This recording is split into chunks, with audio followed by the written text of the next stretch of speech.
A nossa aula de hoje é sobre reconstrução de superfícies a partir de nuvens de pontos.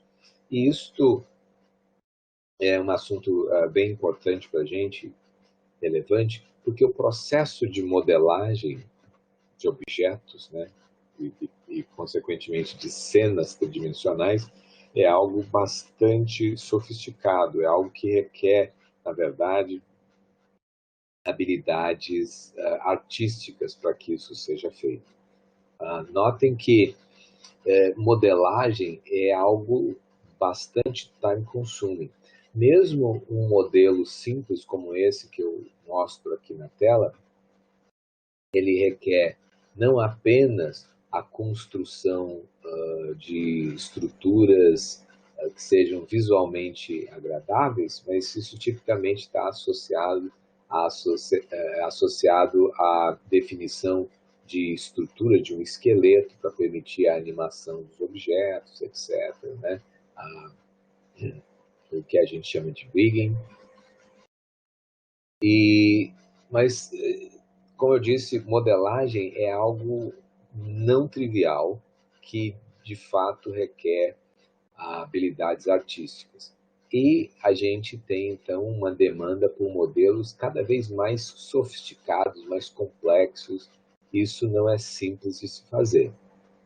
Uma alternativa, né, é a gente tentar digitalizar elementos, estruturas do mundo real, digitalizar objetos, e faríamos isso eventualmente usando um scanner. Né? Então, por exemplo, considere que essa estatueta, né, estatueta do laçador, símbolo aqui da cidade de Porto Alegre, a gente poderia pensar em utilizar um scanner para capturar amostras dessa superfície, ou seja, uma nuvem de pontos, e a partir daí construir um modelo geométrico, um modelo que venha a ser formado por polígonos, etc., convencionalmente, de tal modo que a gente possa usar no nosso pipeline. Né? Então tá.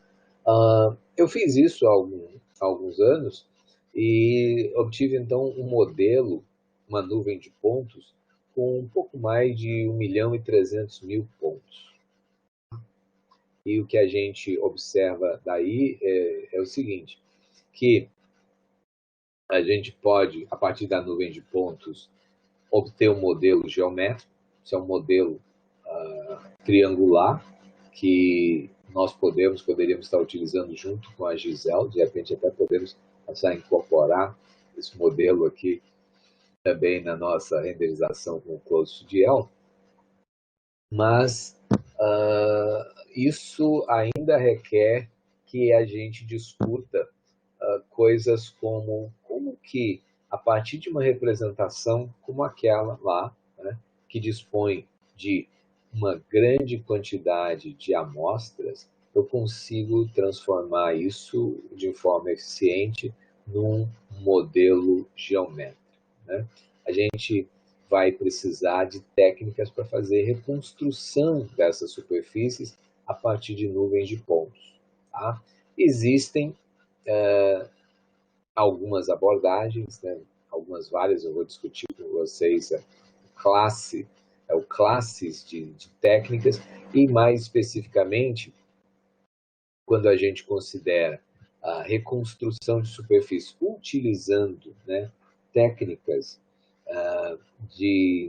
implícitas, né, reconstruindo superfícies implícitas, usando técnicas paramétricas, a gente vem a ter fundamentalmente técnicas baseadas no que a gente chama de partição da unidade, partition of unity, e técnicas baseadas em radial basis functions como sendo técnicas bastante eficientes, bastante interessantes para a gente. E o nosso objetivo na nossa aula de hoje é justamente entender como que a gente pode partir de um conjunto de amostras para a criação de uma estrutura tridimensional, uma malha poligonal, assim. Mas mais do que isso, o que é interessante não é que nós não vamos estar utilizando esses pontos né, essa malha poligonal, como como vértices para uma malha de triângulos. Não. Nós vamos, a partir daquela nuvem de pontos, reconstruir uma superfície implícita. Ou seja, nós vamos, imaginem isso, encontrar uma equação, olha que surpreendente, uma equação que representa exatamente esta forma aqui, ou qualquer forma que vocês imaginarem que for, então, digitalizada, escaneada. Tá? Então, o que é o bonito, o interessante, o desafiador, isso é como que a gente pode, então, reconstruir ou ter uma superfície implícita, ou seja, uma equação do tipo f de x, y, z igual a zero para uma forma arbitrária como essa. Tá bom?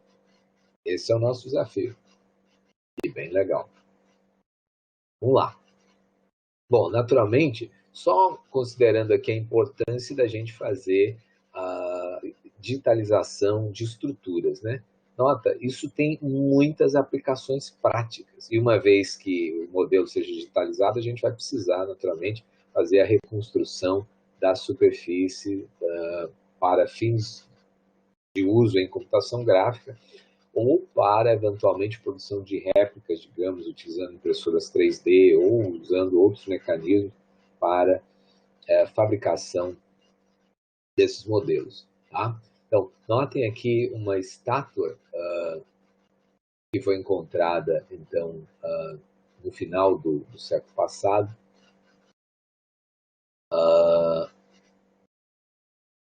próximo ali, né, junto ao mar Adriático, e ela, vocês observem aqui o seguinte, inclusive, o pescoço aqui, né, a cabeça separada do tronco, tá? Bom, navio naufrágio, resultado de um naufrágio, os camaradas, então, recuperando a estátua, limpando, puderam digitalizá-la, né, utilizando aqui um scanner, nesse caso, um scanner baseado em luz estruturada, eu tenho projetores, eu tenho uma câmera, e aí a projeção dos padrões é observada e a gente tem, então, como reconstruir a posição dos pontos no espaço por um processo de triangulação. Tá? Isso é um outro, já detalhes a mais. Né? Mas então, e uma vez que a gente obtém um resultado como esse, a gente pode agora reproduzir réplicas virtuais do objeto e, portanto, utilizá-lo para que pesquisadores, estudiosos pelo mundo todo possam avaliar isso aqui, né? Por meio, digamos, do que seria um museu virtual, ou simplesmente, no caso específico dessa peça, explorando os detalhes, analisando as características, né? Todo o significado associado a cada um dos elementos que expressam aspectos da cultura da época. Bom, naturalmente a gente pode fazer isso, essa restauração, observem os detalhes aqui da irregularidade da superfície, parte também pelo desgaste do material. Mas nós podemos pensar em aplicações muito diversas, né? E existe uma infinidade de aplicações. No nosso grupo de pesquisa, a gente trabalha bastante com nuvens de pontos, reconstrução de estruturas bem grandes a nível de fábricas, submarinos, etc., coisas inteiras ali, usinas, que a gente está interessado, então, em reconstruir e utilizar. Mas imaginem aplicações, por exemplo, uma aplicação forense, aqui, o caso de um acidente de carro. Então. Tipicamente, o que acontece em casos de acidentes e crimes, etc., é que investigadores vão ao local, a cena, a princípio, deve ser isolada, os investigadores observam a cena, fotografam a cena e depois, com base nas suas impressões e na documentação feita, eles preparam seus relatórios. Mas imaginem as situações que devem não ser comuns, em que eventualmente, depois de ter retirado as fotos, né, ter obtido as fotos e tal, o investigador tem algum insight, diz, acho que isso, gostaria de voltar na cena e tentar verificar atrás do pneu ou numa outra posição qualquer lá, etc., para verificar uma determinada hipótese que pode levar, então, a uma dada conclusão. Mas acontece que a cena não existe mais, ele só tem os registros fotográficos, e isso não permite mais observar a cena, explorar a cena arbitrariamente.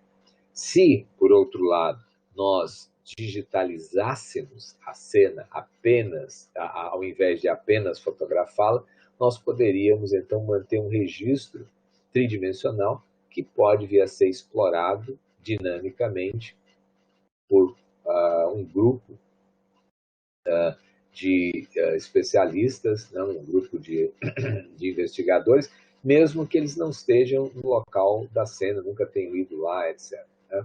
E aí você pode, por exemplo, comparar, digamos, sobrepondo o modelo geométrico do carro, especificamente, com as condições em que ele ficou após o acidente, você pode eventualmente tirar conclusões sobre o ângulo,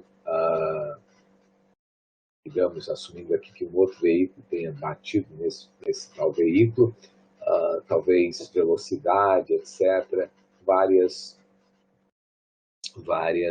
observações podem ser feitas, e o mais importante é que a cena pode ser explorada depois de vários pontos de vista, né?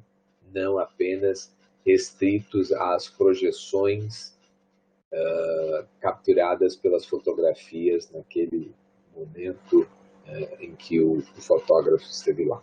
Ok? Então, bem, coloquei isso como uma aplicação um pouco mais diferente para tentar motivar a imaginação de vocês, abrir, né, a cabeça para um potencial de aplicações que ainda não são uma prática corriqueira, né? Ótimo. Então, adiante. Bom, quais são os desafios quando a gente pretende passar de uma nuvem de pontos? Lembre-se, essa nossa nuvem de pontos aqui do laçador é uma estatueta pequenininha, né? Em torno de uns 12 centímetros, talvez, com 1 milhão mais, né? Mais de 1.300.000 pontos. Notem que o dataset ele é bastante denso com essa quantidade de pontos, mas existe aí uma amostragem que é irregular. Vocês observam aqui, por exemplo, algumas superfícies que não estavam visíveis ao laser, né? Laser, o scanner à base de laser, não estavam visíveis e acabam então ficando não amostradas, enquanto outras são bastante bem amostradas. E o resultado é que a gente sempre também captura dados que são ruidosos. Isso aqui é, na verdade, uma estrutura dentária, o que seria um elemento lá onde se aplicaria uma coroa, tá?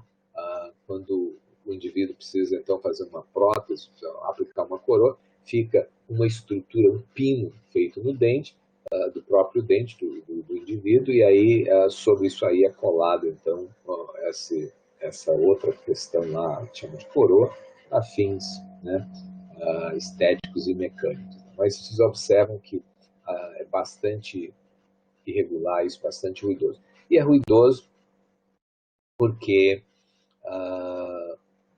o processo de captura, que pode eventualmente envolver um laser rangefinder, ou seja, uma aplicação por tempo de voo, estimar distâncias em função do tempo que o pulso de luz ele levou da fonte até o objeto e o seu retorno ao sensor, ou no caso que eu mostrei anteriormente ali envolvendo triangulação, por exemplo, né, luz estruturada, você tem que emitir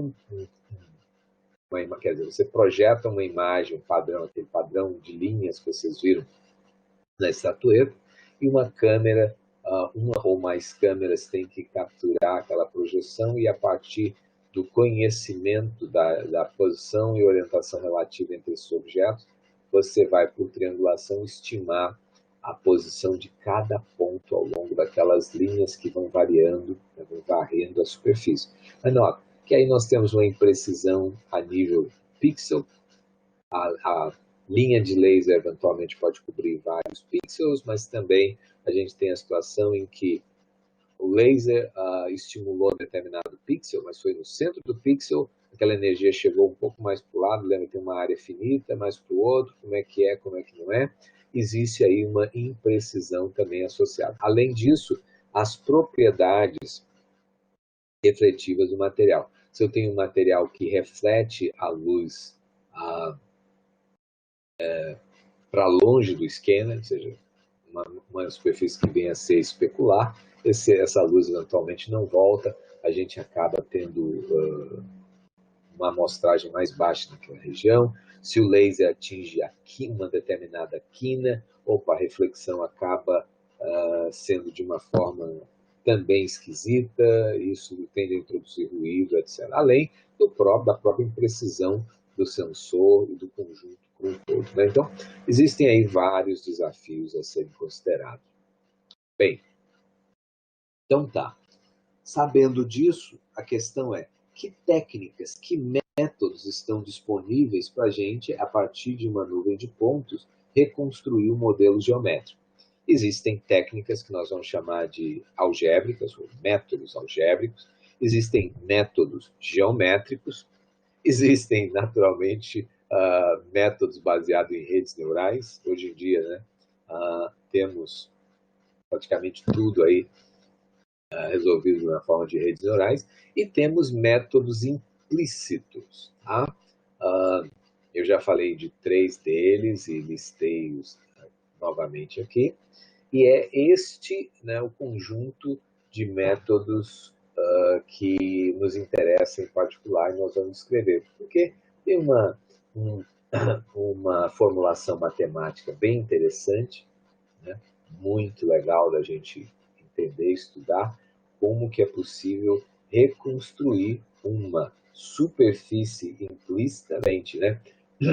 Como é possível obter uma equação implícita para aqueles milhões de amostras e ter essa representação, essa superfície que se ajusta às características de forma de um objeto geometricamente bastante complexo. É isso que torna esses métodos aqui tão belos, né?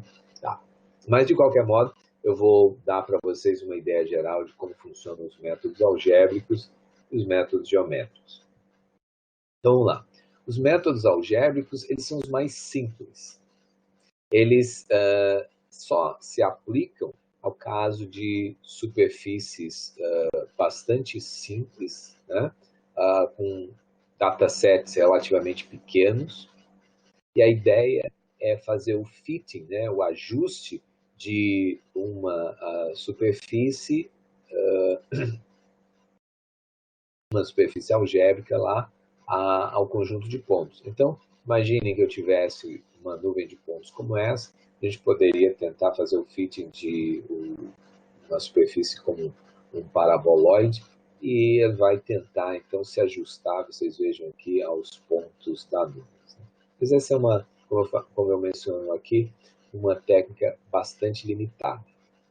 Mais genérica é uma técnica baseada em aspectos geométricos. A ideia, neste caso especificamente, né, é utilizar as amostras como vértices de uma malha poligonal. Notem que eu falei no início que a gente não iria fazer isso, mas nos métodos implícitos a gente não faz assim.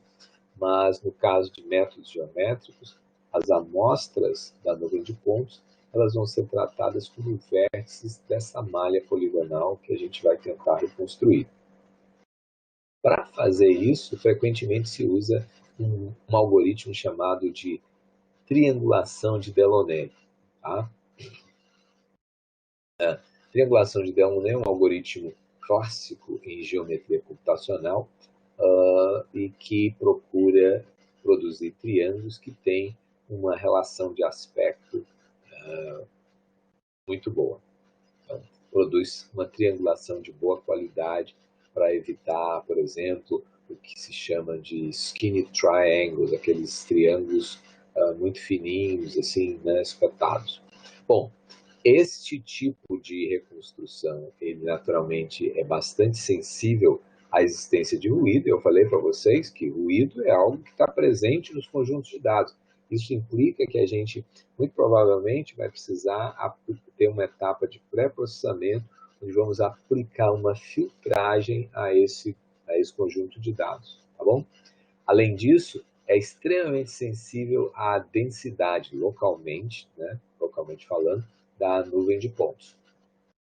Bom, por que esse negócio é tão sensível? É sensível porque todos os pontos, em princípio, vão ser tratados como vértices da malha. Se eu tenho uma superfície ruidosa, a minha reconstrução vai eventualmente implicar na reconstrução de uma superfície ruidosa. E do ponto de vista da densidade, porque eventualmente eu tenho regiões mais com curvaturas maiores ou menores. Vou ilustrar aqui. Imaginem, por exemplo, que eu quisesse reconstruir esse punho aqui. Já mostro para vocês, então, esse punho, uma vez digitalizado, notem, eu tenho os vértices aqui da malha triangular. Nas superfícies onde a curvatura é mais acentuada, certo? O raio de curvatura é menor, eu preciso de uma densidade maior de pontos para poder representar. Naturalmente, em regiões mais planas, eu posso ter uma amostragem mais esparsa. Então, esse tipo de abordagem, fundamentalmente, ele, para garantir uma reconstrução correta, exige que algumas características, algumas restrições sejam observadas. É preciso que você tenha uma amostragem apropriada em cada região. Naturalmente que isso é importante, né, para todos os métodos, naturalmente. Mas então tá. Então isso é o que eu tinha a dizer sobre a questão de métodos geométricos. Nós não vamos falar sobre métodos baseados em redes neurais, mas vamos agora então entrar nos métodos implícitos. A ideia é que a partir da nuvem de pontos, nós vamos reconstruir uma função que eu vou chamar de f, cuja isosuperfície zero, ela aproxima a superfície do objeto original. Então, eu vou ter uma função f de x, y, z. Nós estamos tratando, então, no espaço tridimensional, no R3, né? Nossas amostras têm coordenadas x, y, z, igual a zero. Isso quer dizer o seguinte, isso forma uma superfície fechada. E, portanto, no caso, ao digitalizar uma mão, muito embora o braço não tenha esse formato, essa representação implícita necessariamente vai fechar uma eventual porção que ficasse aberta. Tá? Bom, o que é esse papo de isosuperfície? Isosuperfície é uma superfície que se encontra, porque todos os seus pontos se encontram à mesma distância de algum conjunto ou ponto de referência. Por exemplo, se eu tenho uma esfera centrada na origem, né, eu tenho essa esfera caracterizando ali uma isosuperfície que eventualmente a gente pode chamar 0, 1, 2, etc., na medida que a gente vai fazendo essas camadas com raios maiores ou menores. Então, vou tentar considerar aqui o seguinte. Melhor até, deixa eu voltar um instante e falar um pouco mais sobre essa questão da isosuperfície. Então, digamos, suponha que eu tenho uma esfera, e eu vou expressá-la por meio de uma esfera centrada na origem, e, portanto, essa esfera tem uma equação, vocês lembram, dada por x ao quadrado mais y ao quadrado mais z ao quadrado igual a r ao quadrado. Para transformá-la numa equação implícita, tudo que eu preciso fazer é subtrair r ao quadrado dos dois lados da equação, e eu passo a ter, então, uma expressão do tipo x ao quadrado, mais y ao quadrado, mais z ao quadrado, menos r ao quadrado, igual a zero. Tá? Bom, no caso dessa esfera com raio R, ali seria a minha isosuperfície zero. Eu posso agora ter cópias, versões de uma esfera centrada na mesma origem, que podem ter raios maiores ou menores. E assumindo, então, que com raio R, aquilo representa a minha isosuperfície zero, se eu somar, digamos agora, se eu fizer aquela equação igual a 1, então agora eu tenho uma superfície que eventualmente vai estar a uma unidade da isosuperfície zero. Aquela será a minha isosuperfície 1, ou seja, a distância de uma superfície para outra lá, então, vai me dando o valor daquela isosuperfície, um número que a gente associa a ela. Ela pode estar, por exemplo, poderia estar aumentando o raio, poderia estar diminuindo o raio, fazendo esferas dentro daquela esfera original de isosuperfície zero, e, portanto, teria um valor de isosuperfície, nesse caso, menor que zero. Vamos dar uma olhada, então, aqui, num contexto como esse. Suponha aquele meu modelo, a representação implícita. Se eu pegasse aqui um corte, né, fizesse um corte desses elementos, eu vou ter esse plano, que eu tento representar aqui com esse corte, ele estaria tocando os dedos aqui em determinados pontos. Aquilo seria a isosuperfície zero, assumindo que tudo isso aqui faça parte da isosuperfície zero. E eu poderia imaginar agora versões estendendo, inflando, se isso fosse um balão, se eu inflasse mais esse balão, uma isosuperfície maior que zero. Se eu tirasse um pouco de ar, quem sabe, desse balão aí, uma isosuperfície menor que zero. E aqui estão representadas, ó, a isosuperfície zero ao centro, cada uma desses elementos, e aí eu tenho uma isosuperfície maior que zero aqui fora e uma menor que zero aqui dentro. No corte, a gente está tratando o valor da isosuperfície, ó, os elementos em que essa curva em azul, ela corta esse eixo horizontal, aqui tem o valor zero, exatamente nesses pontos associados à isosuperfície zero. Aqui, a essa distância, eu estaria, digamos, numa isosuperfície 5, uma isosuperfície aqui, digamos, menos 2,5, por aí vai. Né? Então, vocês podem imaginar um contínuo aí de isosuperfície. Mas, em particular, nós vamos dizer que as amostras que a gente capturou daquele modelo, elas caracterizam a isosuperfície zero, ou seja, a superfície do meu modelo tridimensional, no caso da estatueta lá, digamos, do laçador, representa a minha isosuperfície zero. Tá? Então, no exemplo aqui da nossa mão, como é que seria isso aí? Ó? Opa. Imagina o seguinte, eu teria em verde aqui uma isosuperfície zero, o verde, tá? Se eu pegar esses pontos e inflar um pouco, como é que eu inflo isso? Para cada ponto aqui, digamos, originalmente, eu pego a normal da superfície naquele ponto e aí eu desloco ao longo da normal. Eu vou ter agora uma mão, seria aqui com punho, né? Esse punho aqui mais grosso, a mão também, os dedos vão ficar mais grossos, etc. Nota que se eu for fazendo isso, eventualmente daqui a um pouco, os dedos, as superfícies dos dedos vão começar a se tocar e eventualmente se atravessar, né? Certo? Então, começo a ter, vou começar a perder a capacidade de representar bem os dedos. Vem aqui, opa, dali a pouco, né? Porque os dedos ficaram mais grossos, esses caras agora se encontram aqui, por aí vai. E por outro lado, então, digamos, ó, uma isosuperfície aqui, digamos, 10, e o azul, eu dei uma shrink, eu dei uma diminuída, uma encolhida na superfície, e aí obtive aqui, quem sabe, uma isosuperfície menos 10. Tá bom? Então, lembra, é como se eu tivesse uma esfera, a minha esfera de referência, pode ter qualquer raio. É a esfera que representa o que eu quero tratar. Bom, eu digo, esse elemento de referência corresponde à minha isosuperfície zero.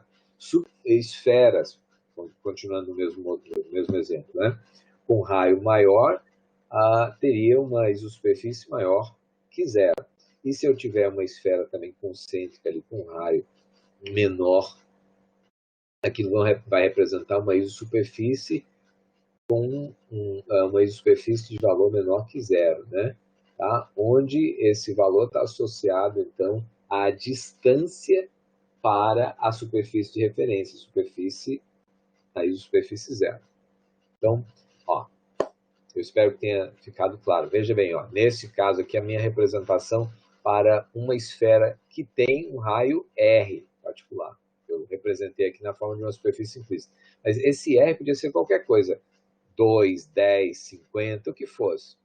Dado que eu tenho um determinado raio, aquela superfície, aquela esfera em si vai ser a minha superfície zero. E aí, quando eu tenho outras esferas maior, com raio maior, vai representar uma outra superfície. Qual? A distância daquela nova superfície para a minha superfície de referência, aquela distância vai caracterizar o valor, o número da isosuperfície. E, portanto, quando eu fizer aqui uma interna a esta esfera, vai ter uma distância que a gente vai chamar de consideração um valor negativo, porque é menor, e aí eu faria a minha isosuperfície, digamos, menos 1, menos 2, etc, etc. Ok? Muito bem. Tendo dito isso, veja o seguinte, ó, que a gente vai poder representar e vai precisar representar todas essas superfícies implicitamente, por meio de equações implícitas, né? Então, nossos objetos vão ser representados por equações. E notem que, ao representá-los por equações ou por funções implícitas, que é a mesma coisa, a gente não tem mais uma representação poligonal para que a gente possa renderizar, visualizar esses objetos usando o nosso pipeline gráfico convencional, porque ele, naturalmente, transforma, rasteriza, né, polígonos, triângulos em particular, né? Então, uma vez que a gente tem uma representação assim, para poder visualizá-los, nós vamos precisar fazer uma discretização, uma poligonização das isosuperfícies para produzir modelos geométricos, para então utilizá-los no nosso pipeline gráfico, no nosso pipeline de OpenGL que a gente discutiu aqui. Então, é importante deixar bem claro esse aspecto para a gente já enxergar que estamos trabalhando com equações, tá? Bom, o fato de trabalharmos com equações é bastante interessante porque eles nos dão as normais exatamente, né? Em qualquer ponto. Tudo que eu preciso fazer é calcular a derivada no ponto, naquele ponto da superfície. Tá? Neste caso aqui, a gente vai ter para cada ponto da superfície, lembrem bem, né? A gente tem, na verdade, um espaço tangente ali, com vetores que são o vetor normal, o vetor tangente e o vetor binormal. Na verdade, então, ó, o vetor tangente e o vetor binormal definem um plano tangente naquele ponto. E a normal é, portanto, né, o produto vetorial entre esses dois camaradas aqui, esses dois vetores do espaço tangente, e isso pode ser obtido, então, quando a gente calcula as derivadas aqui, ó, a gente vai estar obtendo essas duas derivadas, são o vetor normal, o vetor, desculpa, tangente, o vetor binormal, e depois dele a gente pode, então, calcular o vetor que é perpendicular aos dois, que me dá a normal da superfície. Tá? Bom, mas veja bem, a questão é como, afinal, eu vou representar objetos por meio de equações. A equação da esfera, ok, né? Sei qual é que é, né? Sei de cor. Vamos ver um outro objeto bastante familiar para a gente, por exemplo, um torus. Torus ele já tem uma equação bastante mais complicada, né? Uau, imagina! E ainda é uma forma relativamente simples. O que como que a gente vai obter equações para objetos gerais? Por exemplo, Imagina, um coração, né? Podia ter trazido aqui uma semana antes, vocês iam poder, então, oferecer para as namoradas, para os namorados, dar um cartão, presente, dar um cartão, manda um cartão só com essa equação aqui, ó, certo? Manda essa equação aqui no cartão ou no e-mail, né? WhatsApp, quem sabe, e aí, com isso vocês vão estar demonstrando todo o seu carinho, todo o seu amor aí por essa pessoa. Veja bem, não é intuitivo a gente passar de uma forma para uma equação, né? Então, imagine.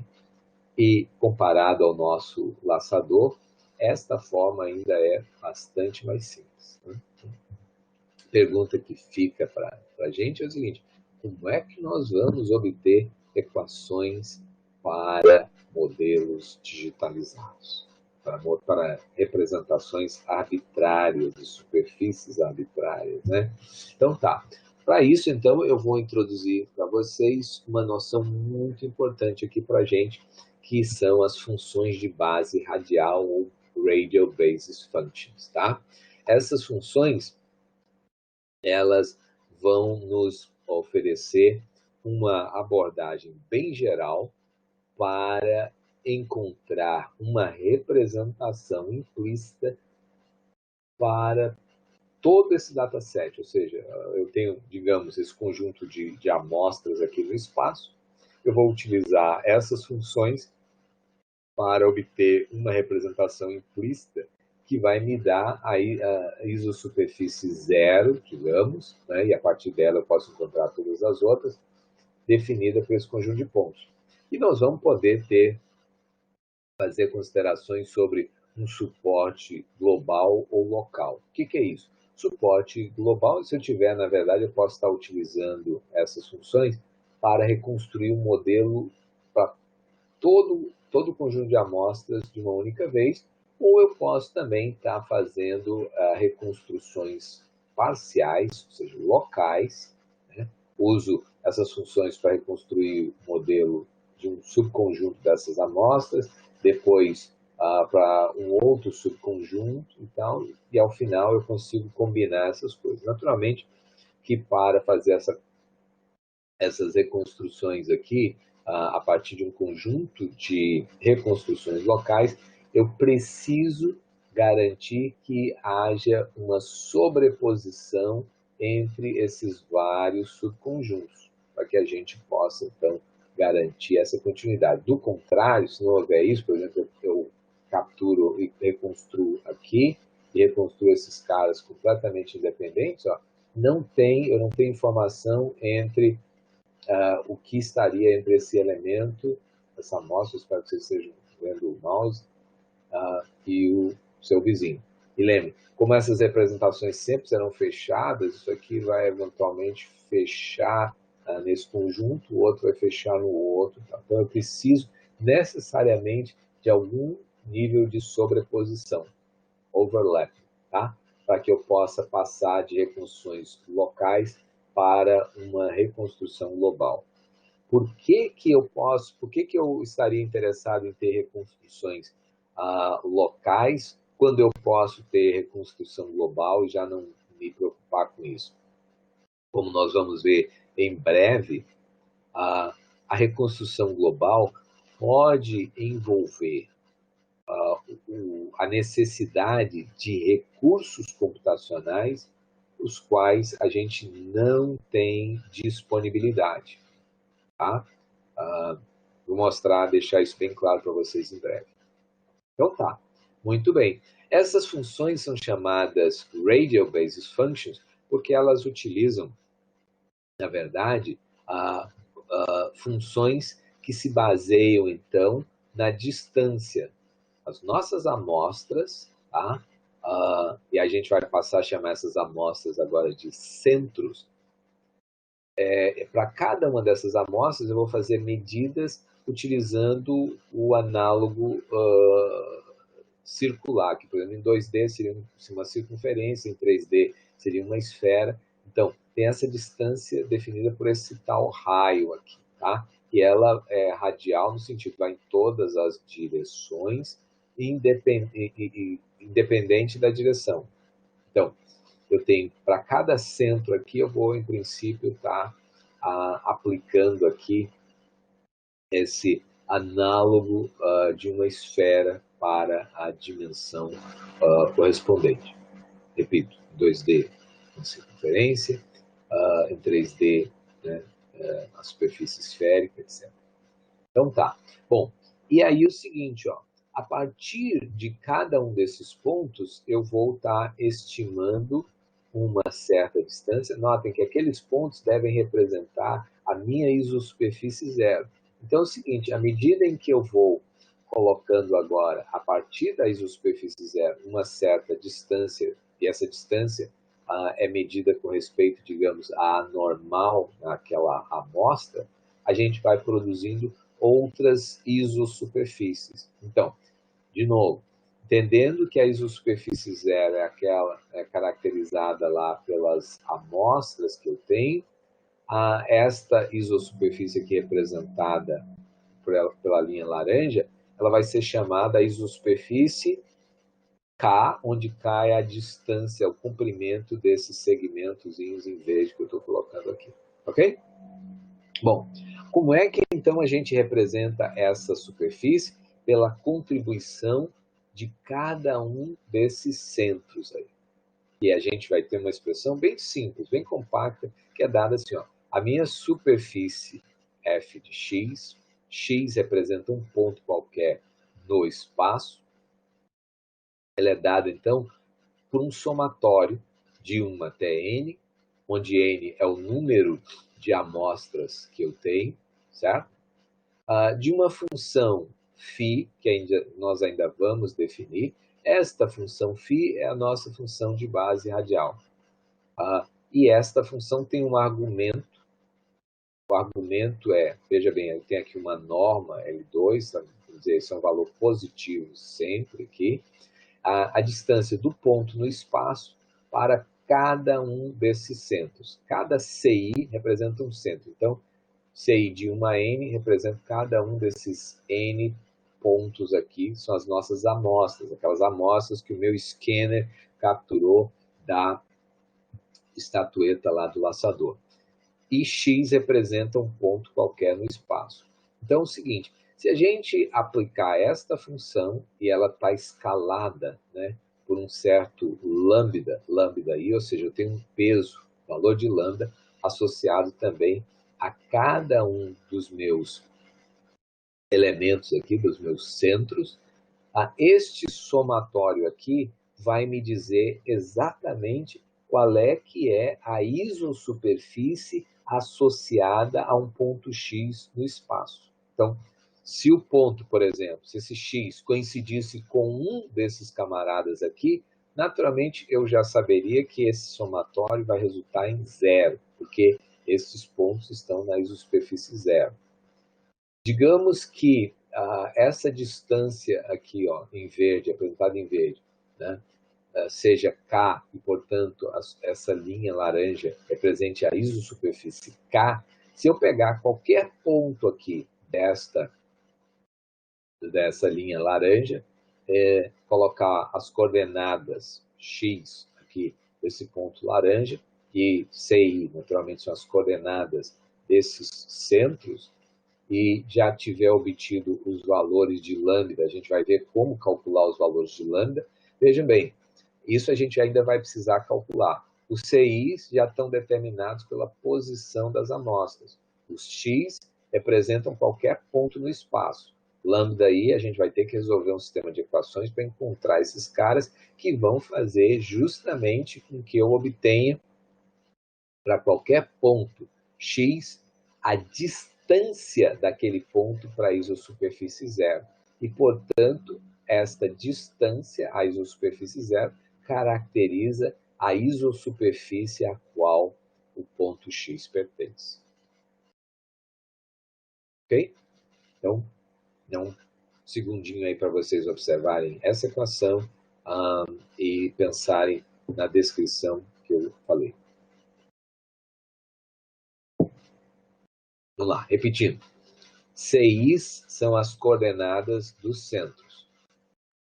x representa qualquer ponto no espaço. Então, a distância de qualquer ponto no espaço para cada um desses centros vem a ser, essa distância vem a ser o parâmetro de uma certa função φ, que é o que a gente chama de função de base radial. Eu já vou ainda vou em seguida definir para vocês.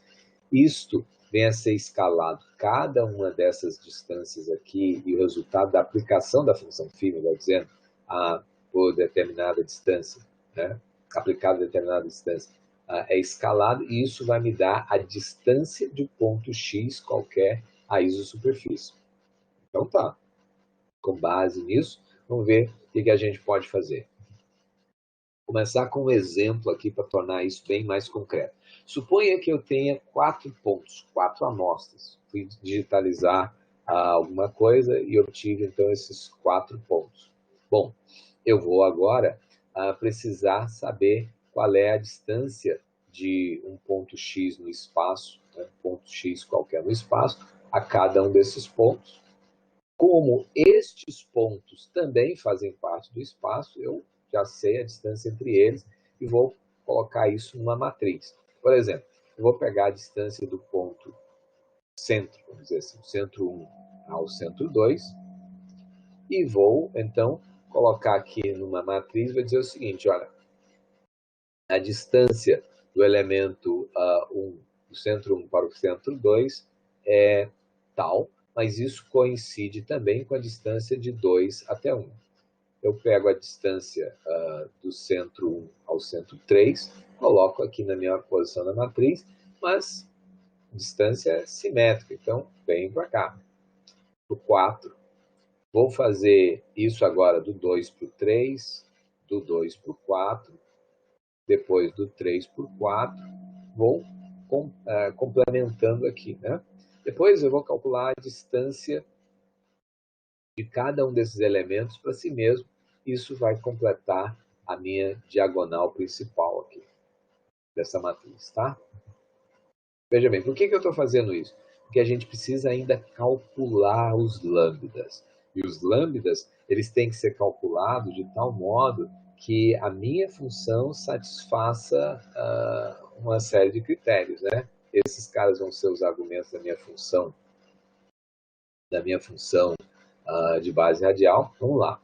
Então tá, eu tenho essa situação e num caso como esse, se eu disser que a minha função φ aplicada a R, onde R é uma certa distância, se ela for igual à própria distância, se ela retornar à própria distância, ou seja, sua função identidade, essa é uma possível função de base radial, tá? Naturalmente, independente do que conta aqui é a distância, não depende se está para um lado, para o outro, etc., ele vai retornar a mesma distância. Mas eu posso ter outras funções. Neste caso específico, a minha diagonal principal seria 0. Não necessariamente a gente vai precisar ou vai utilizar esta função aqui. Pode utilizar outras funções também, tá? Então, vamos lá. Agora, pensando aqui, ó, na expressão que eu mostrei antes para vocês, onde a isosuperfície associada a um certo ponto x é dado pelo somatório, né, de φ aplicado a uma determinada distância, certo? Do ponto aos vários centros, escalados por um certo lambda, eu somo tudo isso, isso vai me dar o valor de f de x. Eu vou começar construindo um sistema para os pontos que eu conheço. E assumindo aqui que nós vamos estar utilizando aquela função que é essa aqui, ó, por exemplo. Tá? Ou, se não for, a gente simplesmente avalia o valor de φ para a distância específica e vai ter um resultado que vamos preencher a nossa matriz. Então tá. Quer dizer, isso aqui pode ser, em princípio, qualquer função φ, mas já o valor dela avaliado para certa distância. Bom, para as distâncias, para os pontos, eu conheço as distâncias entre eles, já poderia ter avaliado a função φ e preenchido aqui a minha matriz. Logo, essa é uma matriz com valores conhecidos. Eu gostaria de encontrar quais são os valores de lambda, no caso, lambda 1 até n, tá?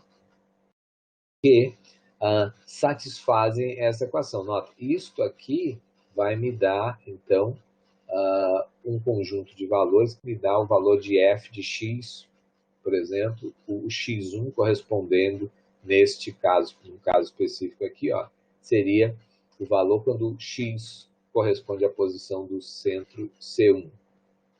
Quando isso acontece, digamos, isso aqui seria zero, essa distância, né? Estaria na isosuperfície zero. Então, quando eu fizer avaliar isso aqui para determinados valores de x, eu teria determinado valor aqui, tá bom? Bom, eu conheço alguns pontos no espaço, esses pontos correspondem aos CIs, e ao fazer isso, a propósito, a gente tem, colocando explicitamente, né, do ponto de vista dessa equação matricial, nós temos, isso aqui nós estamos interessados em encontrar os valores de lambda, né? Nota que eu tenho um sistema linear a resolver para encontrar os valores de lambda aí. Como eu disse, eu sei as distâncias de um conjunto de pontos entre si, aqueles lá que eu já pré-calculei, entre os centros, posso colocar aqui, tá? Então, esses são, e a partir dessas distâncias, dada a função φ que a gente escolher, eu vou mostrar para vocês um conjunto delas, que a gente pode escolher entre elas, nós podemos avaliar a função para esse valor do argumento e preencher essa matriz. Tenho aqui os termos que eu quero identificar, e uma vez que eu conheça as distâncias, eu posso colocar aqui no meu vetor B. Nota, entretanto, o seguinte, que se eu pegar qualquer ponto X arbitrário, esse negócio aqui deve satisfazer, deve me dar a distância à isosuperfície zero. Tá? Deve ser válido. Entretanto, como eu ainda não sei quais são os valores de lambda I, eu não teria como botar aqui, porque é com esse lambda I que eu vou satisfazer essa coisa. Eu não saberia ainda como encontrar os valores de f de x específicos, porque o lambda I vai influir por onde passa a minha isosuperfície zero com respeito a todo o espaço. Vou voltar aqui um instante para apresentar aqui para vocês o seguinte, ó, por onde passaria a minha isosuperfície zero nesses intervalos aqui entre as amostras? Eu não sei. Elas podem fazer uma curva assim, talvez fosse zero, pouco provável que ele venha aqui e tenha esses cantos. Não deve acontecer, né? Então, eu não tenho como arbitrar para qualquer ponto no espaço qual é a distância à isosuperfície zero. Entretanto, quando eu falo dos pontos X que coincidem com centros, isso aí eu não tenho dúvida. Esses caras, f de x igual a zero, certo? Então, para os pontos que são centros, os valores x, pontos no espaço, que são centros, eu não tenho dúvida. Eu posso afirmar categoricamente que f de i igual a zero nesse caso. Mas isso me traz um problema. Porque se eu tenho uma equação matricial do tipo AX igual a zero, se eu tentar resolver isso aí, eu vou obter uma solução trivial, que é o seguinte, opa, lambda I igual a zero, para todo lambda, satisfaz essa equação. E isso não me serve. Ok? Tudo bem. Então, eu não posso simplesmente colocar aqui esses valores, apenas esses valores, 0, 0, 0, 0, 0, ou seja, e muito embora esses sejam os únicos valores que eu conheça a priori. Eu vou precisar conhecer alguns valores para f de x, mesmo valores para f de x para x diferentes de CI, senão não tem como resolver esse problema. Ótimo. Então, dado que a gente entende isso, Vamos considerar agora a seguinte situação. Suponha aqui à esquerda esse fosse o arranjo de pontos originais, da superfície que eu digitalizei. Suponha também que eu conheça as normais desses pontos aí. Tá? Em conhecendo essas normais, a propósito, mas eu não conheço, como é que eu posso fazer? Eu posso estimar as normais. Como? Eu pego um conjunto de pontos numa certa região do espaço, uma região pequena do espaço, e aí eu procuro descobrir qual é o plano tangente naquela superfície. Como é que a gente faz isso? Bom, vou adiantar aqui para vocês, não é o contexto da nossa conversa, mas tendo um certo conjunto de pontos numa certa região, a gente pode calcular a matriz de covariância desses pontos.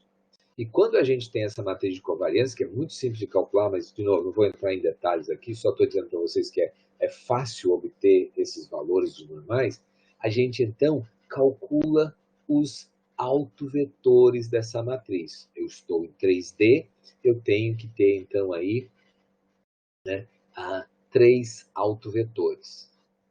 E aí o seguinte, ora, se localmente, quando eu tenho um plano tangente, né, na superfície, aqueles elementos da vizinhança, eles devem naturalmente se espalhar mais em 2 dimensões, ou seja, ao longo do plano, né, que é definido pelo vetor tangente e pelo vetor binormal, há um espraiamento ali, e muito menos na direção do vetor normal. Pode ter uma variação ali, se tem ruído, aquela coisa, né? Então, a gente pega sempre o alto vetor associado ao alto valor com a menor magnitude, e aquela é a direção do vetor normal à superfície. Ou seja, é o vetor que é perpendicular aos vetores que definem localmente a tangência naquela região. Então, tendo dito isso, só para mencionar que, muito embora a gente tenha apenas a nuvem de pontos, nós podemos estimar as normais. Tá? E aí, agora eu vou fazer o seguinte, eu vou inserir um ponto, quem sabe, nesse nosso exemplo, ao longo dessa normal, e vou fazer o seguinte, eu vou pegar a posição dos pontos em azul, vou pegar um vetor normalizado, o vetor normal, né, com norma 1, e aí eu vou somar a posição do azul, esse vetor, vou obter uma nova posição onde eu vou botar esses pontos em verde. E eu sei que esses pontos em verde aqui, então, eles pertencerão à isosuperfície 1, por exemplo. Poderia ter usado 2, poderia ter usado qualquer valor que eu quisesse, né? Coloquei aqui 1, suficiente. Poderia ter usado meio. Basta que não seja 0, para evitar depois que aqui eu tenha apenas o vetor nulo e, portanto, a solução trivial de lambdas iguais a 0. Bom, posso ir mais adiante ainda. Posso fazer o seguinte, botar um vetor né, apontando no sentido contrário a esse vetor normal aqui, e vou dizer, essa aqui é a isosuperfície menos 1, por exemplo. Tá? Então, vamos lá. F de x aqui, y igual a 0, a minha função implícita. O f de x verde seria o f de x igual a 1, e o f de x vermelho seria menos 1, indicando justamente a isosuperfície 0, isosuperfície 1 e isosuperfície menos 1. Ok? Então, com isso agora, eu posso incluir mais pontos aqui. Mais valores e, portanto, valores não zero, o que implica que a solução do meu sistema não será mais a solução trivial. Ok? Não preciso necessariamente ter mais pontos, assim, nesse caso, triplicar o número de pontos. Poderia ter alguns pontos em superfícies positivas, alguns outros em negativas, etc. Mas vamos assumir aqui que a gente acaba incluindo mais 2 pontos para cada ponto original. Tá? Então, o meu sistema, agora, ele vai crescer também, né? E como eu conheço as coordenadas desses pontos, eu vou poder calcular as suas distâncias, né? Essas distâncias aqui, A1, essa aqui distância é 1 também, e tal. E vou avaliar a minha função φ e vou completando aqui essa matriz. Muito bem. Então, com base nisso, a gente passa a ter diversos valores f de x, y, z igual a h, e vai poder resolver o sistema conforme eu já mencionei. Então, vamos lá. Bom, e a tal função φ, as funções de base adiais? A gente tem uma grande variedade para ela, né, por várias possibilidades. As opções mais populares, certo, são as seguintes. A template splines, uma função gaussiana, uma função dita multiquadrática, uma função biharmônica e a triharmônica. Nota que a biharmônica é aquela função, né, identidade aqui. Muito interessante. Tá. E a propósito, R representa aqui, lembra, a distância, né, do ponto X no espaço para cada um dos centros, especificamente. Logo, é sempre um valor positivo, é uma distância. Tá.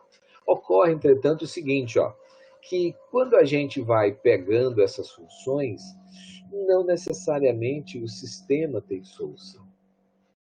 Para que o sistema, aquele sistema linear tenha solução, é preciso incluir mais algumas restrições. Em princípio, né? Em princípio, a teoria que nós não vamos estar discutindo aqui no contexto da nossa aula de hoje, né? E nem da nossa disciplina, existe uma teoria sólida que garante que o sistema tem solução se a gente acrescentar um polinômio àquela nossa equação lá.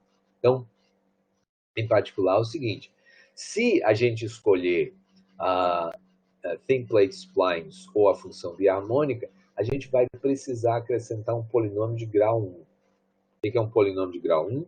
É que os meus termos em x, em y e em z, eles vão ter um expoente no máximo 1, né? E tem mais o termo constante ali, expoente em zero. Bom, para a função triharmônica, eu vou precisar de um polinômio de grau 2, e para a função gaussiana é multiquadrática, na verdade, não preciso de nenhum polinômio até. Tá? Bom, como é que fica isso? Mas essa função aqui, que representa a distância, ela é muito atraente para a gente. Tá? Então, a gente vai considerar isso, e a propósito aqui, um polinômio de grau 1 em x, y, z, seria um polinômio que tem um certo coeficiente para o termo em x, um certo coeficiente py para y, pz para z, mais um termo constante aqui. Naturalmente, esses caras eventualmente podem ter coeficientes zeros, algum deles, o todo, etc. Né? Ok? Isto. Uma outra coisa também é que, para que, em particular nesse nosso caso aqui, a solução, para que o sistema tenha solução, é preciso respeitar mais estas 4 restrições aqui embaixo. E, de novo, nós não vamos discutir a origem dessas restrições, né? Isto é algo que decorre de um negócio no espaço chamado, as restrições vêm então do tratamento no espaço chamado de Pepo-Levi, que está muito, muito além do contexto, do escopo aqui da nossa disciplina. Mas as restrições que, definidas nesse contexto, garantem a solução daquele sistema são as seguintes: a soma dos pesos lambda tem que ser igual a zero. Mas não só isso.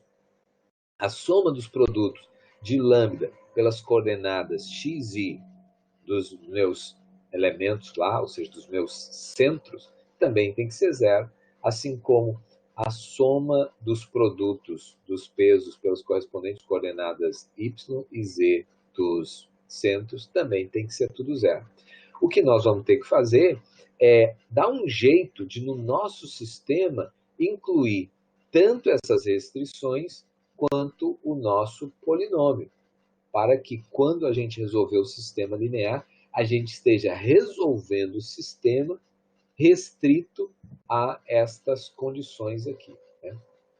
Ok? Então, o que nós vamos precisar fazer agora é reescrever aquele nosso produto matricial AX mais AX igual a B, de tal sorte que o sistema incorpore estas restrições. Fazer isso é algo, na verdade, bastante simples até. Vamos ver como é que a gente faz isso. Então, eu tenho agora aquele módulo lá que a gente tinha antes, isso aqui, que era a minha antiga matriz A, vezes x igual a b.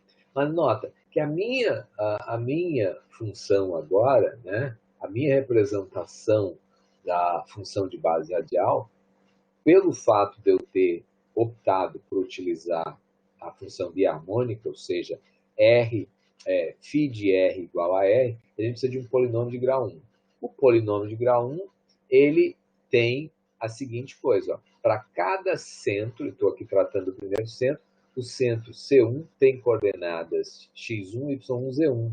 Eu vou colocar aqui o que a gente chamaria lá de coordenada homogênea, vai servir para a gente avaliar o polinômio. Quando eu fizer isso, eu tenho agora, quando eu colocar isso aqui e no meu vetor, o x que eu quero resolver, eu colocar px, py, pz, pc, aquela constante, o que eu estou fazendo é, tendo aqui o somatório dos φs já avaliados nas distâncias, certo? Φs aqui já estão avaliados nas distâncias, vezes os lambda correspondentes, mais x, no caso, 1 vezes px, mais y1 vezes py, mais z1 vezes pz, mais pc. Isso para o caso do F1. Para o caso do F2, essas distâncias mudaram, os lambdas são os mesmos, porque eu estou tentando resolver isso aqui, esses camaradas são os mesmos. Então, eu incorporei o polinômio já aqui. Falta, entretanto, incluir as restrições que dizem respeito aos lambdas. O somatório de todos os lambdas tem que ser zero e o somatório dos produtos de lambda pelas coordenadas x, y e z, né, respectivamente, esse somatório tem que ser zero. Como que a gente inclui isso? Foi mais algumas linhas aqui. Então, a gente vai fazer o seguinte, ó, x1 vezes lambda 1 mais x2 vezes lambda 2 mais x3 vezes lambda 3, etc, blá, blá, blá, blá, blá, blá, blá, blá, blá, mais xn vezes lambda n, e zeros vezes isso aqui não entra mais em questão, isso aqui tinha que ser zero. Então, isto vezes isto é igual a zero. Também, y1 vezes lambda 1, y2 vezes lambda 2, yn vezes lambda n, zeros aqui em tudo, igual a zero. Para a coordenada z, e a última restrição, que a soma dos lambdas tem que ser zero, né, também caracterizado aqui.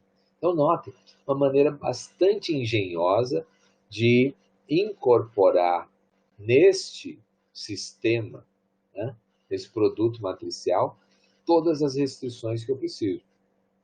Bom, tudo que eu preciso agora é resolver esse sistema linear e encontrar os valores de lambda e os coeficientes do polinômio que vão satisfazer, então, as restrições impostas aqui pelo meu vetor B, né?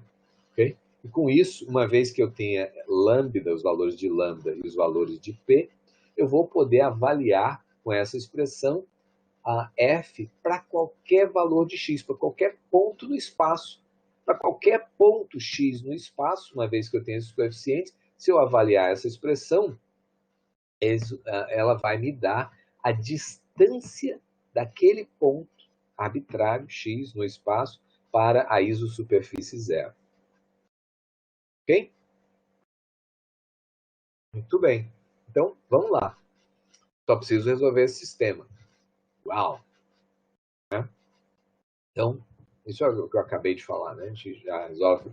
Só preciso resolver o sistema. Entretanto, o problema todo é que esse sistema linear, ele provavelmente será muito grande. Se vocês pensarem no caso específico da nossa pequena estatueta do laçador, que tinha 1.300.000 mais, né? Mais de 1.300.000 amostras. Se a gente pensar nisso aí, e pensar, por exemplo, se a gente fosse acrescentar também um ponto, os pontos verdes e os pontos vermelhos ali, ou seja, deslocar alguns pontos para além da isosuperfície zero e para aquém da isosuperfície zero, suponha, 1.300.000, 3.900.000, assumindo aqui para simplificar as nossas contas, que a gente fizesse isso aí, tá? Tivesse acrescentado um fora e um dentro para cada uma das amostras. 3.900.000 amostras. Vou arredondar a conta aqui para 4 milhões de amostras para simplificar. Para resolver aquela matriz, para montar aquela matriz, que é uma matriz quadrada, e a propósito, ela ainda tem mais 4 colunas e 4 linhas para acrescentar as exceções dos polinômios e tal, seria, digamos, uma matriz de 4 milhões e 4 linhas por 4 milhões e 4 colunas. Ora, 4 milhões de linhas e 4 milhões de colunas, isso vai me dar 16 trilhões de elementos na minha matriz. Certo? E isso faz com que o problema não seja eventualmente resolvível num tempo razoável. Porque, mesmo que eu possa resolver isso aí, eu vou eventualmente fazer um monte de swap para salvar partes dessa matriz enquanto estou manipulando tudo isso, tentando resolver esse sistema em disco, etc. Então, e é aí que vem a importância da gente poder quebrar o sistema ou o problema de reconstrução da superfície como um todo em subproblemas, né? E, portanto, aquela solução local que a gente vai conseguir fazer, porque vai ter agora um sistema linear de um tamanho tratável, ok? Que a gente consegue resolver relativamente rápido, e daí depois combinar essas várias soluções. Então, vamos lá.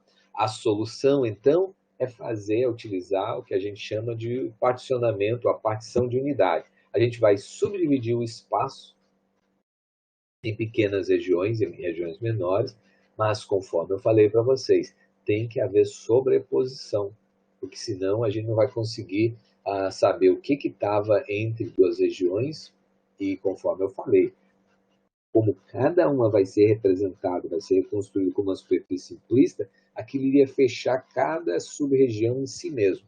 Então, nós vamos precisar fazer esse particionamento, fazer o overlapping e distribuir algum peso, ter alguma forma de peso para depois combinar os resultados. Então, suponha que isso aqui represente o meu espaço de soluções, esse quadrado aí. Eu vou subdividi-lo, digamos, em algumas regiões. Estas regiões vão ter necessariamente que ter sobreposições, como mostrado ali. Eu vou encontrar uma solução usando Radial Basis Function, né? Vou resolver aquele sistema para cada uma dessas regiões, independentemente. Notem, existe sobreposição, e aí, para as amostras que estão nessas regiões comuns, né, a mais de uma solução, nós vamos precisar de pesos para combiná-las. Por exemplo, para as amostras que forem compartilhadas por essa subamostra aqui e desculpa, por esse subconjunto, né, de amostras e por esse subconjunto de amostras, a gente vai pegar aquela solução para o ponto X. Quem é o ponto X? É um ponto no espaço x, y, z. Eu vou ter que ter um certo peso para dizer, a solução que esse cara me deu foi para X, a distância seria tanto. Para o outro espaço, esse camarada aqui, né, de acordo com a outra função, ele está me dizendo que a distância deste ponto X para a isosuperfície zero é B. Esse cara me diz que é A. Então tá, eu vou combinar essas duas soluções utilizando uma forma de ponderação. Naturalmente, que quando esse camarada se encontra numa região comum aos dois, se ele estiver pendendo mais para um lado, o peso daquele lado lá vai ser maior e vice-versa, né? Se tiver exatamente a mesma distância, os pesos devem ser iguais. Então tá, o que nós precisamos fazer é, além de fazer o particionamento, também calcular os pesos necessários para a recombinação. Então vamos lá.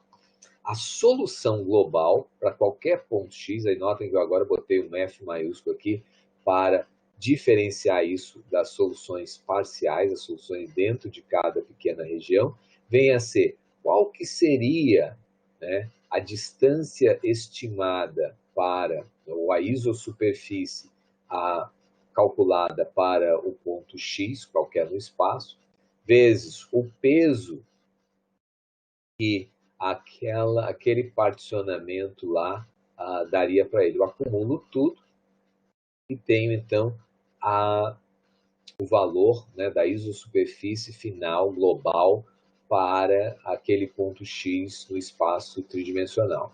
Notem que, como eu estou ponderando as várias respostas, esta soma de pesos aqui tem que ser igual a 1. Porque senão eu estaria, na verdade, fazendo uma acumulação de coisas. Na verdade, então, eu tenho uma ponderação. E como esses pesos somam, é por isso que a gente chama de partição da unidade. Porque a gente está pegando as contribuições de vários resultados, né? Mas a soma das contribuições, as contribuições são ponderadas, né, por pesos que somam 1. Tá? Então, tendo entendido isso, f de I é uma solução local para a região I, um daqueles quadradinhos pequenos que eu mostrei, vou voltar aqui para praticar. Então, cada uma das soluções locais representa uma solução para esse conjunto. Os pesos, então, são calculados para cada região, para as quais que contém aquele ponto X lá. Então, falei para vocês, a soma dos pesos tem que ser 1. Como que a gente faz isso? A gente calcula o peso que o indivíduo teria numa determinada região e depois a gente divide pela soma de todos os pesos das regiões que contém aquele ponto especificamente. Tá. E como é que eu calculo um peso desse aqui do indivíduo numa região? De novo, ó, eu vou calcular para cada ponto X, eu vou em todas essas regiões que ele pertence, nesse caso, para um ponto aqui, eu vou calcular um peso dele nessa região, depois eu vou garantir que a soma dos dois pesos, né, de todos os pesos, nesse caso 2, seja igual a 1. Se eu tiver numa região como essa aqui, ó, eu vou ter que calcular o peso em 4 regiões e depois fazer, então, a ponderação, porque essa região é compartilhada pelas 4 regiões. Então, vamos lá. Como é que eu calculo um valor desse aqui especificamente? Eu calculo este valor dependendo da distância do ponto. Essa é uma região no espaço, corresponde a um cubo, né? Subdivisão do espaço de forma regular. O peso depende de quão próximo esse cara está no centro do cubo. Quanto mais próximo do centro do cubo ele estiver, maior o peso dele. Quanto mais próximo de uma fronteira aqui, menor vai ficando esse peso, porque o peso dos outros lá começa a aumentar, né? Claro, eu estou considerando aqui o seguinte, considerando a região, só calculo o peso para as regiões que são compartilhadas entre mais de uma dessas subdivisões espaciais, né? Se o cara, por exemplo, está, digamos, exatamente no centro do cubo, ele tem peso desse cubo e dos outros é 0. Mas se ele está numa região de fronteira que é compartilhada por mais de um, vou voltar aqui de novo a essa ilustração, se ele está aqui, só tem peso para esse cara, o peso dos outros é 0. Mas se ele está aqui, ele pode estar mais próximo do RBF 0 ou mais próximo do RBF1. E esta coisa, então, aqui, este peso dele vai ser tão maior quanto mais próximo para um lado ele estiver, né? Então, a gente tem uma expressão para calcular isso e depois é utilizado para ponderar. Ok, muito bem. Como é que a gente fica com isso? Imagine, então, essa imagem aí do Bunny que foi reconstruído a partir de um conjunto de amostras. A gente aplicou uma reconstrução conforme descrito e depois extraiu um conjunto de polígonos. Tá? E aí vocês podem ver, parece que esse Bunny aqui, ele tem os detalhes não super definidos, como se tivesse aplicado um filtro passa-baixas, né, a esta malha poligonal, a essa estrutura no espaço. Então, como é que é isso? Bom, eu falei para vocês que no final das contas o que a gente tem é uma representação implícita, uma função implícita, uma função do tipo f de x, y, z igual a zero. Isso não nos dá triângulos para renderizar. A gente precisa ainda extrair triângulos a partir dessa representação. Como que a gente faz isso? Como que a gente triangulariza uma superfície implícita? Existe um algoritmo clássico chamado Martin Cubes. Tá? A ideia do Martin Cubes é o seguinte, dado o volume onde supondo que a minha superfície implícita esteja contida aqui, a gente pode pegar esse volume, a minha superfície, a superfície contida aqui nesse bounding box. Eu poderia pensar em dividir esse espaço em vários cubinhos. Um monte de cubinho aqui. Fica difícil de enxergar o desenho depois que a gente faz esse monte de cubinho regular, né? Tá. E aí, eu vou pegar um cubinho desse em particular e vou considerar o seguinte. Quando eu tenho esse cubo tem vértices. E eu tenho, pela minha expressão lá da RBF, a f de x, y, z vai me dizer qual é que é a distância, como mais ainda, qual que é a isosuperfície associada ao ponto com coordenadas x, y, z que eu usei naquela minha expressão, certo? Então tá, imagine agora que eu pegue como x, y, z os vértices deste cubinho aqui. Cada um deles, fazer um por vez.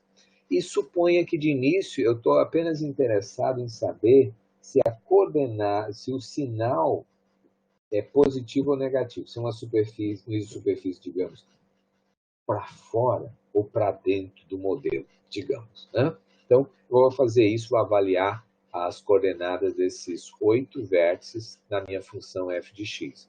Ao fazer isso, suponha que eu obtenha as seguintes coisas. Para esse vértice aqui que eu estou apontando em vermelho, o valor deu positivo. Para todos os demais, quem sabe, nesse exemplo, deu negativo. Então, o que isso me permite concluir é que a isosuperfície, ela na verdade corta essas 3 arestas desse cubinho aqui. Por quê? Porque ela separa um ponto aqui que tem uma distância, pertenceria a uma isosuperfície maior que zero. Tem esse vértice que pertence a uma isosuperfície menor que zero, portanto o zero tem que estar passando aqui. O mesmo acontece para esta aresta e o mesmo acontece para essa aresta. Então, eu posso imaginar o seguinte, eu poderia aproximar aquela isosuperfície, se eu fosse aproximar por um polígono, um triângulo ali, esse triângulo estaria cortando as arestas nesses pontos aqui. Mas em que ponto exatamente? Depende do valor que eu obtenho da isosuperfície aqui e lá. Por exemplo, suponha que aqui desse isosuperfície 1 e aqui isosuperfície menos 1. Opa, então a zero está bem no meio. Quem sabe se nesse caso fosse a isosuperfície, digamos, 1 ou digamos 0,8, agora como outro exemplo, e esse camarada aqui fosse, falei 0,8, esse aqui menos 0,2. Opa, então Se eu dividir essa distância em 5 partes, terá 4 partes aqui para, então, onde aquela isosuperfície passaria. E logo, portanto, vocês já percebem que, dependendo dos valores, onde que está passando zero em algo que antes tem um valor positivo e na outra extremidade um valor negativo. Normalmente que a gente vai encontrar o valor zero ali justamente naquela transição, né? Então, veja bem, eu posso fazer isso e eu poderia ter outras situações. Na verdade, isso aqui é uma situação possível. Imagine uma outra situação em que, quando eu avaliasse a função f, eu tivesse valores positivos para esses dois vértices, negativos para todos os outros. O que eu posso concluir? Opa, a isosuperfície é pouco provável que ela passe aqui. Ela poderia até ter passado, cortado, voltado e tal, e eu não consegui saber isso. Foi aliasing aí, né? Aconteceu aliasing, eu não tenho uma amostragem suficiente alta. Mas eu posso, com certeza, concluir que ela passa por essa aresta, ela passa por essa aresta, ela também passa por esta aresta e por aquela aresta lá. Logo, eu posso imaginar uma superfície passando aqui. Como eu trabalho com triângulos, eu já pego, né, e represento aqui como 2 triângulos. E vocês já perceberam que a gente pode agora construir vários casos, né? Em várias situações. Opa, se esse cara, o representado em vermelho, caracteriza situação de positivo e o que não tem nada é negativo. Eu vou estar construindo várias situações. Opa, pode acontecer algo assim? Pode. A minha superfície, né, passa, sei lá, um tubo, alguma coisa, ela passa aqui, tem uma outra parte que vai para lá, etc., e corta justamente assim. Então, a gente pode já prever todas as situações possíveis e já estabelecer quais que seriam as configurações de polígonos a serem extraídas, faltando apenas, né, a partir dos valores específicos, nota que aqui a gente está usando só o sinal. A partir dos valores específicos, eu sei exatamente aonde cortaria e, portanto, vou poder ter o polígono mais precisamente. Mas, do ponto de vista topológico, é isso aqui que acontece. Tem um mais para cá, um menos para cá, então tem que ter um corte em algum lugar. Quando eu souber exatamente qual o valor positivo e qual o valor negativo, eu vou ter também precisamente a posição da interseção. Então tá, nota que existem mais casos do que apenas esses, mas os demais casos correspondem apenas a variações disso. Se eu rotacionar esse cubo, eu vou pegar esses casos. Por exemplo, mostrei aqui a situação em que eu tenho esses vértices opostos. Naturalmente que os vértices opostos, ao invés de serem esses dois, poderiam ser esses dois aqui, ou digamos, esses outros dois. Tudo o que eu preciso fazer é apenas uma simples transformação, aí, uma simples rotação que vai me levar nessas outras configurações. Então, não preciso repetir isso. O que eu estou querendo dizer para vocês é que a gente constrói, então, uma lookup table dessas configurações a partir dos sinais. Isso aqui é o caso em que a isosuperfície não corta, quer dizer, todos os valores aqui são ou positivos ou são negativos, esse cubinho está completamente fora ou completamente dentro da minha isosuperfície.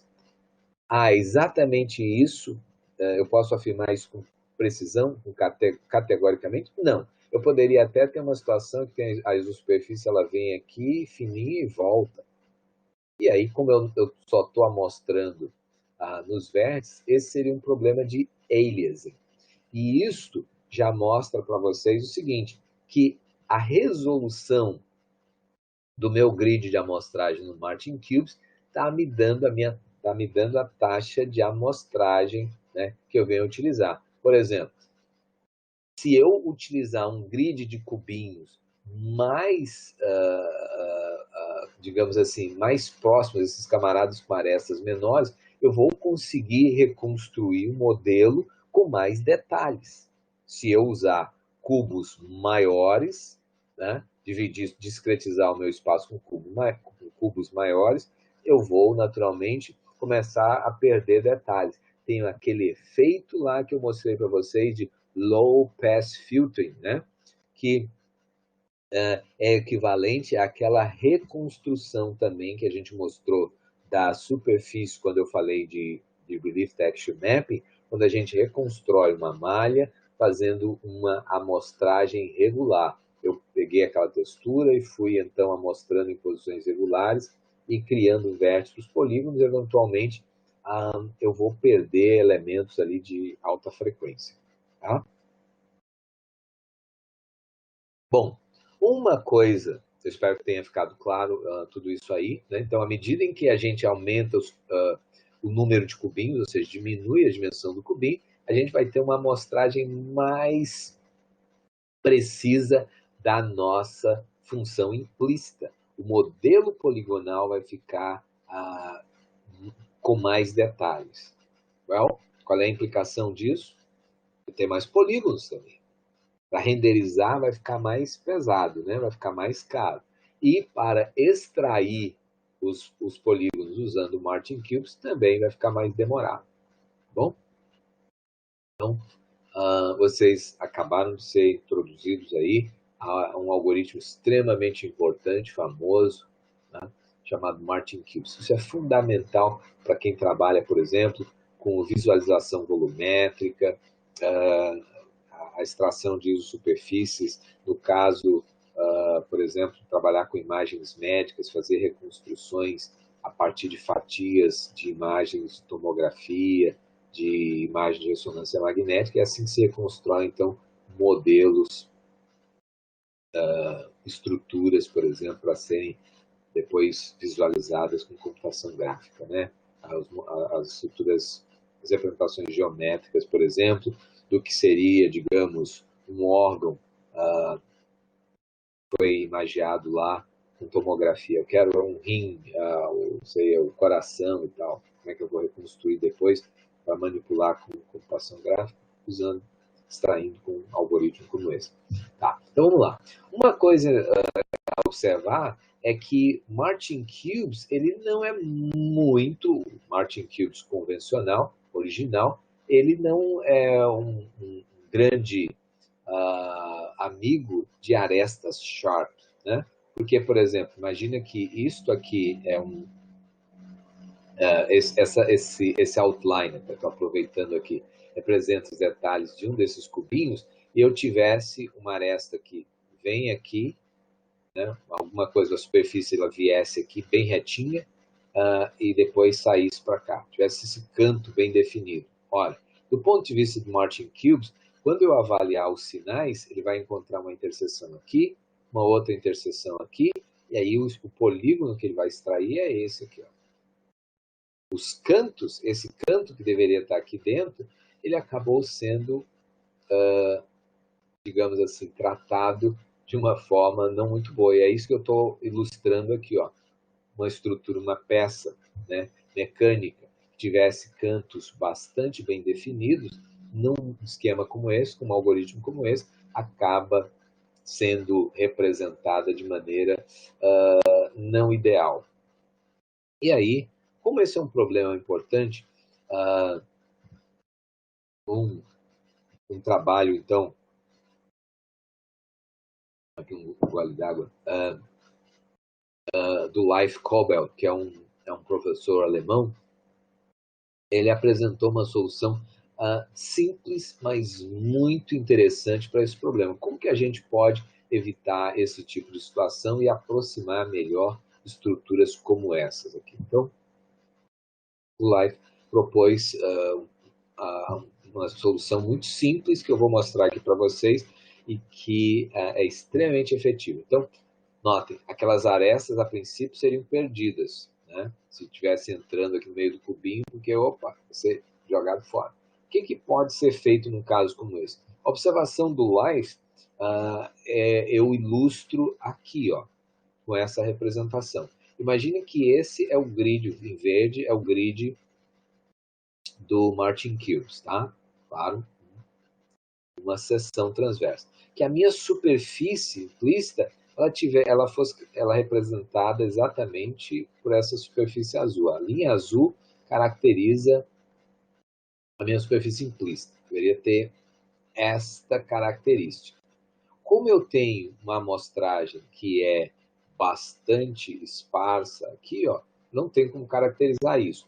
No algoritmo original, a superfície azul, quando avaliada nesse ponto e nesse, tem, digamos, um valor positivo, quem sabe aqui um valor negativo, aqui o valor positivo e aqui um valor negativo. Os pontos de interseção seriam esses aqui. Ele iria reconstruir essa linha preta, que tá? Caracteriza, por exemplo, uma estrutura como essa. Ok? Tá. O que o Life observou é o seguinte, ora, nós temos a representação implícita para esse camarada. Logo, nós podemos calcular o gradiente, né? O vetor gradiente, que é, na verdade, o vetor que é perpendicular à tangente, né? O vetor que define a direção de maior variação. Ele é sempre perpendicular à superfície. Ora, se eu tenho o gradiente corresponde à normal da superfície naquele ponto.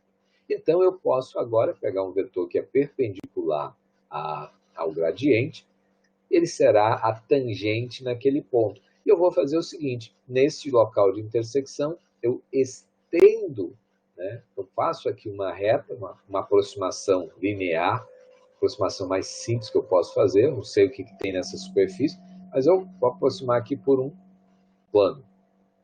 E estendo esse negócio. Blá. Vou fazer o mesmo aqui, né, no outro ponto. Tenho o gradiente aqui da superfície naquele ponto, né? O vetor perpendicular aqui, eu vou traçar esse camarada. Ou seja, e esses caras vão se encontrar em algum lugar. Este ponto de interseção aqui, agora, eu vou utilizar como um novo vértice. E vou reconstruir, ao invés desse triângulo preto, eu vou agora reconstruir alguma estrutura que tem este vértice aqui e todos os demais. Então, nessa nossa representação, em 2D, é como se eu construísse, ao invés desta aresta, estas duas arestas. Que ainda não são ideal, mas no caso desse exemplo, vai ser uma aproximação muito melhor, certo? E nesse caso, se a superfície fosse de fato, tivesse uma aresta bem definida, ele seria capaz de reconstruir isso. Então tá, vamos introduzir agora mais uns pontos, certo? Em cada célula a gente vai introduzir este ponto vermelho aqui, e nós vamos construir também, com isso, nós vamos construir um triangle fan, ou seja, nós vamos pegar a partir daqui, eu vou criar triângulos. Tem esse vértice aqui e vão para todos os demais vértices das células, das arestas que são associadas àquela célula. Quando a gente faz isso, acaba tendo uma estrutura como essa mostrada aqui. Tá? E veja bem, o que está mostrado em verde também são esses os elementos que foram construídos assim. E aí ele diz o seguinte, eu agora vou considerar todos os elementos novos, esses vértices novos que eu introduzi, vou considerar os vizinhos dele e vou fazer o seguinte, pegar esses flips, porque eu criei triangle fans, isso aqui é um triangle fan, né? Tá? Que eu criei. Mas agora eu vou considerar os elementos vizinhos e vou juntar as arestas de caras vizinhos que eu criei. Ao fazer esse flipping de arestas, ao invés dos triângulos estarem definidos desse jeito aqui, eles agora vão estar aresta contida aqui e tem os triângulos agora definidos desse outro modo. E com isso, então, consegue caracterizar bem as arestas que foram perdidas. Então, note, uma observação, né, bem esperta, bem inteligente, que leva a um resultado muito interessante com uma implementação bem simples. Tá? Ok. E isso, então, conclui a nossa discussão sobre a nossa aula